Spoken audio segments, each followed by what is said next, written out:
Thank you for joining Samba TV's State of Viewership webinar. I'm Cole Strain, Vice President of Measurement Products here at Samba TV. I get to build very cool omniscreen measurement solutions and help advance the industry through research and analytics. I'm Rebecca Fine, Associate Director of Marketing Insights and Content at Samba, where I use our first-party viewership data to uncover trends and share insights that help advertisers better understand their audiences. I'm really excited for what we're going to share with you today. We're going to dig into some info from TV viewership data, as well as present top trends that we uncovered while analyzing 24 billion hours of linear and streaming viewership in the US from the first quarter of 2022. We also just released our full state of viewership report yesterday. That's available for download from our website, where you can go deeper into some of these insights we'll be sharing, but we'll also follow up with the link for everyone afterwards. For the agenda today, we'll kick things off with an overview on Samba TV, just how we uncover these viewership trends. And from there, we'll get into the data, covering deeply on both linear as well as streaming TV. We'll then end with some tips for optimizing your upfront planning, including introducing you to a new approach that we've at Samba have been calling flex fronts. Before we dive in, a couple of housekeeping items. First off, we encourage your questions. You can submit questions in the Zoom Q&A feature anytime throughout the webinar, and we're going to save a few minutes at the end for a live Q&A. Secondly, we will be doing live polling today, and this is very fun, so please participate. When we prompt a polling question, you'll see a prompt pop up in Zoom with a multiple choice question. You can just answer if you would like to participate. Okay, let's dig in. At Samba TV, we gather viewership data through our automatic content recognition, or ACR technology. We collect viewership from 46 million global smart TV devices and analyze all the viewership that takes place on the screen.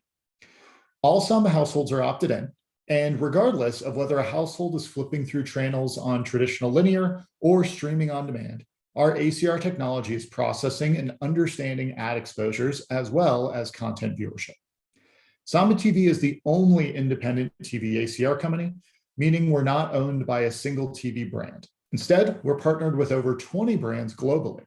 And this brand diversity is really important because it helps ensure that our data is truly representative of the full viewing population. We capture data from a wide range of brands with different combinations of feature sets, as well as different price points. So from ultra HD models that are very high end that go for thousands of dollars to far more economical brands with entry-level TVs that start at $100, $200. To ensure that all of our insights are representative of the full viewing population, we've actually curated our TV footprint into a 3 million household representative research panel that is balanced both geographically as well as demographically on age, income, gender, and ethnicity. Our pure ACR signal is the best. It actually best reflects the shifts in modern TV viewership. So as households move and transition from being primarily linear to primarily streaming, we're able to capture that journey very nicely. All right, that's enough on that. You have a very solid understanding of how Samba TV collects its data. Let's start to taking a look at some of the trends we're seeing. And so I'm going to kick it over to Becca. Great, thank you, Cole. So to start out, we're going to look at some of the overarching trends that we're seeing in the TV landscape. So one trend that we've been monitoring for quite a while now is the decline of linear and the rise of cord cutting. So this quarter, we saw that the percentage of US households shaving the cord was 20% higher than it was last year, at about 29% of the population. And about half of those cord shavers are only seeing 3 linear ads per day. The picture gets even more unbalanced when looking at younger households, with 1 in 4 millennials watching less than 1 hour of linear TV per week. We know that millennials are still watching TV, of course, but just in different ways. So it's really essential for advertisers to use digital and CTV to reach them. So where are these people shifting away from linear going exactly? We do see a ton of momentum with SVOD and AVOD, with about 85% of US households subscribing to at least one SVOD service. However, digging a little bit deeper into that data, there does seem to be a line at which people are not willing to cross with their subscriptions. I know for me personally, I've done a lot of subscribing to a new service for just one show. Sometimes forgetting to cancel that subscription, but it does appear that people are indeed remembering to cancel their subscriptions. We saw that 59% of SVOD viewing households watched 2 or more services, but less than a quarter watched 4. So it does seem that consumers are limiting their SVOD subscriptions, likely because of cost. And now it is time for our first polling question here, which is pretty fun. So please respond to the prompt in Zoom. And the question is, among viewers who tuned into Hulu for one show and one show only, what were they most likely to watch? Was it How I Met Your Father, Pam and Tommy, The Dropout, or Dope Sick? All right, seeing some answers roll in. What do we got here? Okay, people seem to think it was Pam and Tommy. That is correct. The answer is B, Pam and Tommy on Hulu. Let's also look at some of the other streaming services. So across each of the services listed here, we saw a pretty substantial number of viewers only tune in to one program among the top 50. So on Hulu, for example, 61% of households that watched any of the top 50 programs only watched one of those programs. And as we saw, it was most likely to be Pam and Tommy. HBO Max and Amazon were similarly in that kind of 50 to 60% range. And then we saw Disney Plus and Netflix fare a bit better there at about 30 to 40%. On each of those platforms, you can see the top program people were most likely to watch in isolation listed out there. So on HBO Max, it was Euphoria. And then on Amazon and Disney Plus, it was those animated movies. And on Netflix, it was Ozark. So this is all a bit of a cautionary tale for streamers against people exactly like me, who subscribe to a service just to watch one program and then are pretty likely to cancel that subscription. So we've seen that SVOD and AVOD are growing as cord cutting accelerates, but it is important to remember that there is still linear airtime that OTT viewers care about and can be reached in. So here we have listed the top 5 streaming programs of the quarter, along with the highest indexing linear program those viewers watched. So for example, Ozark viewers were most likely to watch Jimmy Fallon, whereas Bridgerton fans were watching Nightline. We also did look at the top linear programs of the quarter and interestingly found that they were all live sports. And after that, it was the programs directly following the live sporting events like the Super Bowl. So a little pro tip for advertisers looking to be extra efficient would be to buy spots during the time directly following live sports, since it still sees pretty high viewership during that time and they're priced lower than those big budget sporting events. Speaking of which, let's take a look at some of the biggest live TV events of the quarter. Over to you, Cole. All right. Live TV. I kind of like to think of live TV as a gathering place, right? I mean, we're all doing this separately from our own homes, but we're watching the same thing at the same time. There's something really nice about that. Let's take a look at the largest viewership moments from Q1. Let's start with the Super Bowl. Super Bowl had a really good showing this year. Viewership up 12% year over year with 36.5 million households tuning into the game for more than 5 minutes. But the halftime show was really the standout. It was a 19% year over year increase in viewership on the halftime show. In fact, 1.2 million households didn't even bother with the first half. They just began watching at the halftime and then stayed for the rest of the game. All 5 of the top reaching ads aired during halftime. The positioning received about 6 million more views than the lower reaching ads at other parts of the game.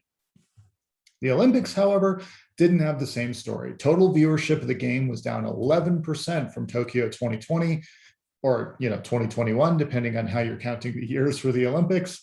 It started pretty small, minus 9% viewership on day one of the 2022 games, but it grew steadily throughout. Year over year viewership on the final day of the game was down 34%. However, when it came to winning events for the 2022 games, all the podium spots went to women's events, with alpine skiing, bobsled, and snowboarding winning gold, silver, and bronze. I'm going to apologize for that joke. There will be more. Let's talk a little bit about the Oscars. Oscars saw a pretty decent spike in viewership this year. 11.5 million households watching, which was up 32% from the previous year's awards. In case for any of you who are curious, 13% of households actually tuned into the Oscars after the slap occurred.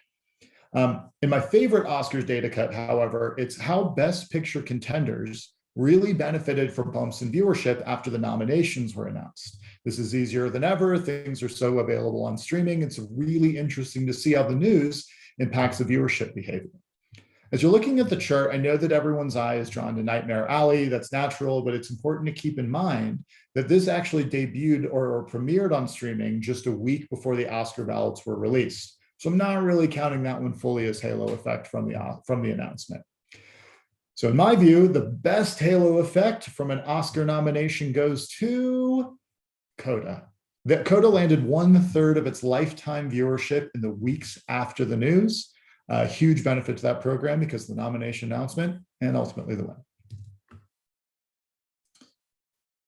Finally, in one of the most somber moments of Q1, the world was gripped by Russia's invasion into the Ukraine, and Americans turned to traditional linear news for their information. On February 24th, the day that Russia launched its invasion of Ukraine, CNN, Fox News, and MSNBC all saw a record high viewership versus the previous 6-month period. Across each cable news outlet, they remained well above their pre-invasion baseline throughout the remainder of the quarter. CBS, ABC, and NBC Sunday News did see small bumps in viewership. They were more subdued and they didn't linger quite as long. For a little bit more information on this, Becca actually has an excellent blog post up on our site. But for now, I will kick it over to Becca and she can talk to us about advertising performance. Thank you, Cole. Loving the dad jokes, by the way. Let's dig into some of the trends that we're seeing from an advertising standpoint. So throughout the quarter, 94% of linear impressions were served to just 55% of TV viewers, those heavy and medium viewers who maintain a pretty high level of linear consumption. Breaking that down from a frequency standpoint, we saw that those top 55% of viewers saw an average of 144 linear ads per day. That means that nearly half of all viewers saw only 6% of ads, and on average, those viewers only saw 11 ads per day. We also calculated what this means from a spend standpoint, and if these trends continue, that will mean that $64 billion is spent annually on ads for only half of viewers, and just $4 billion is spent on the remaining half of TV viewers. So the big takeaway here is that linear ads are increasingly unable to reach the broad public, and particularly younger households who often qualify as these light TV viewers. This next chart here is showing the age groups that the top 10 linear advertisers are serving their ads to relative to the US Census. So just for some context, those advertisers include brands like Geico, Liberty Mutual, Progressive, Domino's, TurboTax, and as you can see, they are under-indexing among households below age 44 and over-indexing among older audiences. So this shows that even the advertisers serving tons of linear impressions are still struggling to reach Gen Z and millennial audiences, which is largely because these groups are cord cutting and spending way less time on linear TV than older folks. And as a millennial who really only tunes into linear for The Bachelor, I can confirm that this data feels pretty in line with my own likelihood of seeing that latest linear ad for Geico or Progressive. We also looked at the ethnicity groups being reached by top advertisers. So as you can see, the top advertisers are over-indexing among Black and white audiences, while under-indexing pretty dramatically among Hispanic and Asian households. So looking at Hispanic households in particular, we saw that none of the top 3 advertisers served over 13% of impressions to Hispanic households, even though Hispanic people are 18% of the population. Again, this shows how linear ads are not doing the best job of reaching a diverse audience, and advertisers trying to reach these groups may want to look to other mediums. And now for another polling question here. Which of these automakers was the only one to increase linear advertising year over year during the quarter? Was it Ford, Chevrolet, Toyota, or Subaru? Let's get some answers coming in here. Let's see. So the answer is, drum roll please, C, Toyota, which is in fact what people voted for. So great job, everybody. On this next slide here, you can see that Toyota was one of only 2 top car brands to increase linear ads year over year, with the other being Jeep. So we saw with chip shortages and rising interest rates, car sales were down year over year. And we did see the majority of automakers decrease their impressions too. As someone whose 2010 Mini Cooper just broke down, sadly, I'm really hoping this means car prices will also drop. But so far, I haven't had much luck with that one. And then finally, with the midterm elections coming up, we also wanted to share some of the trends we've seen across political advertisers. So this data here is based on a 2020 Senate race in a battleground state. And we saw that 90% of linear ads from both the Democratic candidate and the Republican candidate reached just about half of TV viewers. The top 20% of TV viewers were actually seeing over 80 ads per day on average. With estimates claiming that 2022 will be another record year for political ad spend, it will be even more important for advertisers to identify incremental audiences across every screen. All right, over to you, Cole, for a look at some key consumer groups. Wow. 90% of political linear ads are only hitting 55% of TV households. So if the audiences are leaving linear, where are they headed to? Let's take a look at some snapshots and see. I think one of the 2 populations we end up talking about the most are Gen Z and millennials. And so let's take a little bit of a look at what these 2 groups have in common and what they have different.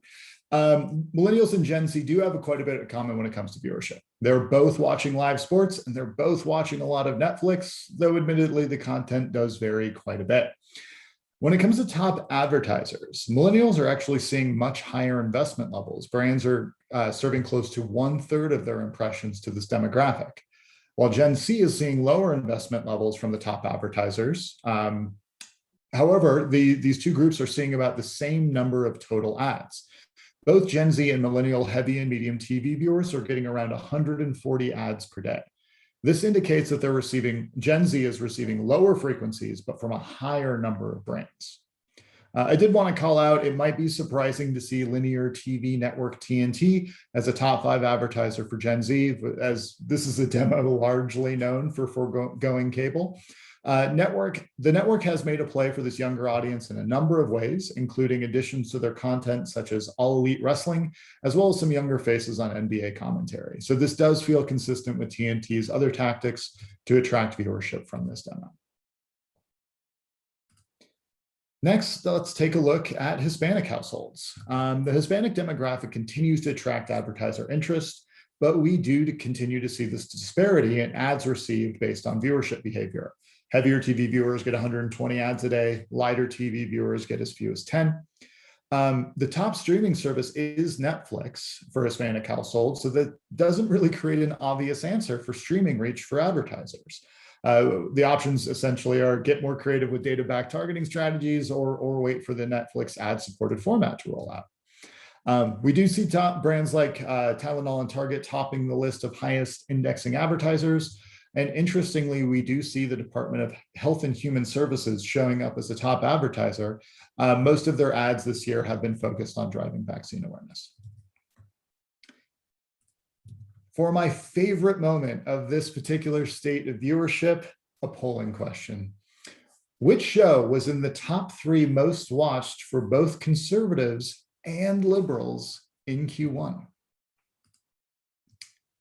Was it Yellowstone? And Just Like That, Genius, or none of the above? Give just a moment for these answers to come in. All right, and the answer was Yellowstone. Oh, I'm sorry. The answer was, I'm sorry, that was my bad. The answer was none of the above. The crowd voted for Yellowstone. Conservatives and liberals do not agree on their top 3 viewing shows. Let's dive in and see what they actually were, in fact, watching. Overall, we saw the conservatives really had an affinity for Paramount Plus shows. Yellowstone did make the list for conservatives, as well as its prequel, 1883. They were hits among the conservative households, and conservatives also tended to prefer talk shows on linear. Liberal households, on the other hand, favored content from a variety of streaming services. They tended to prefer shows with a bigger city context, and also preferred shows with diverse leads, regardless of whether it was streaming or linear, such as Bel Air, Genius, and Blackish. And for our final section in the consumer profiles, let's take a look at the auto intender segment. So when it comes to streaming viewership, this audience is actually drawn to programming with female leads that depicts a somewhat aspirational lifestyle. On linear, 60 Minutes actually did edge out sports for the top spot, but the call outs here are really all around advertising. Advertising against this segment is rather intense. Brands are committing up to 60% of their impressions to the auto intender segment. Interestingly, Mercedes-Benz is the only car maker to find its way into the top 5 advertisers, although we did see auto accessories brand WeatherTech at the very top of the list. All right, this takes us to our final section of Q1 State of Viewership. Let's talk about upfronts. The data we've shared with you today really demonstrates the challenges that advertisers are facing to reach their audiences. There's a meaningful amount of linear spend ends up oversaturating the same TV viewers. Many key audiences are cutting the cord, and importantly, this change is all happening very, very fast. So here are our tips for this year's upfront planning to take advantage of some of this. Tip 1, stay flexible. Lean into the viewership changes and be prepared to change your plan as behavior changes. Tip 2, keep an eye on your reach and frequency. If there's a single theme from this quarter's State of Viewership, it's that you need to know who you are missing and you need to know who you are reaching way too much. And the third tip is that data is going to be your friend coming into this year. Streaming preferences are fractured. A CTV demo buy isn't an effective one-size-fits-all strategy for reaching your light linear viewers. You need to come up with some data and activate in a smart way. Now we're going to talk a little bit about how some of Samba's solutions that we're bringing to the table to help with these, and I'll kick that over to Becca. Yes, so we just had our first ever IAB New Friends presentation last week, where we shared Samba's approach to upfront planning, and excited to share that with you. So as we've talked about today, TV viewership and advertising has evolved so much that flexibility is really pivotal to a successful upfront strategy. That's why we developed Flex Fronts to complement your upfront strategy. They make optimizing, activating, and measuring both nimble and meaningful to advertisers. So Flex Fronts enables our partners, both agencies and brands, to get better results from their existing budget through a handful of ways. So first of all, they allow you to evaluate your upfront plans to understand true reach and frequency. They create plans that balance linear, CTV, and digital for incremental reach and optimized frequency. And they build a measurement strategy that drives cross-platform and cross-vendor effectiveness. So our Flex Front strategy offers options across managed service or PMPs, along with bespoke TV strategies like competitive conquesting, incremental linear TV plus reach, and even gaming audiences. So there are also cross-channel and cross-vendor measurement dashboards available, which are very exciting. So speaking of that, I'm going to hand it back over to Cole to share a demo of our latest dashboard, which is our incremental reach dashboard. All right. Our newest Samba offering at Samba TV is all centered around incremental reach. This offering not only allows advertisers to see and optimize their incremental reach, but also to only pay for impressions that are incremental to the TV campaign so far. We're calling this ICPM. ICPM, cost per 1,000 incremental impressions, paired with our incremental reach dashboard, allows advertisers to optimize their campaigns mid-flight, pay for the part of the campaign that's really performing for them, as well as maximize reach by perfectly aligning TV and digital strategies.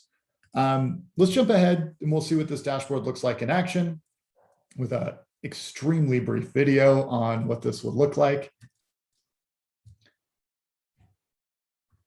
So what this product brings together is Samba's self-optimizing TV unexposed audiences, as well as our deduplicated reach and frequency measurement.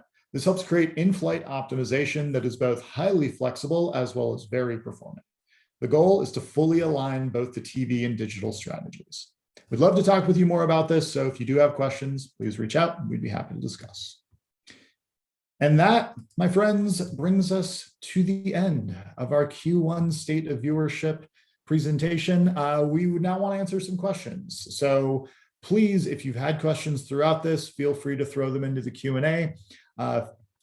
Don't worry if we're not able to get to your questions right now. We will be able to follow up directly over email with any questions that we miss. And I'll kick this back to Becca. Sure, I can take the first one.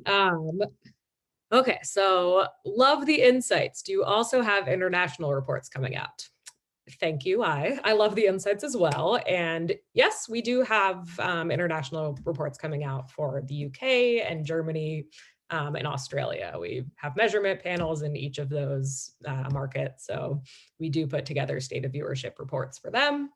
Those will be available next week and live on our site. So please check back then. Oh, you want to take the next one? Yeah, absolutely. And so we've asked about this one before, so I'm happy to go through it, but we keep on saying heavy, medium, and light TV viewers. How do we define these? So at Samba, so there's a couple ways that we've gone through this, but the easy way to think about this is heavy TV viewers are the top 20% of all viewing households. Light TV viewers are the bottom 45% of all TV viewing households. We arrived at these via a clustering algorithm, but essentially it allows us to say who's consuming the most and who's consuming the least in a really convenient way. We talk about this a lot, not only in our measurement capabilities, but also in the audiences that we build. So heavy, medium, and light are the way that we think about the viewership universe here at Samba.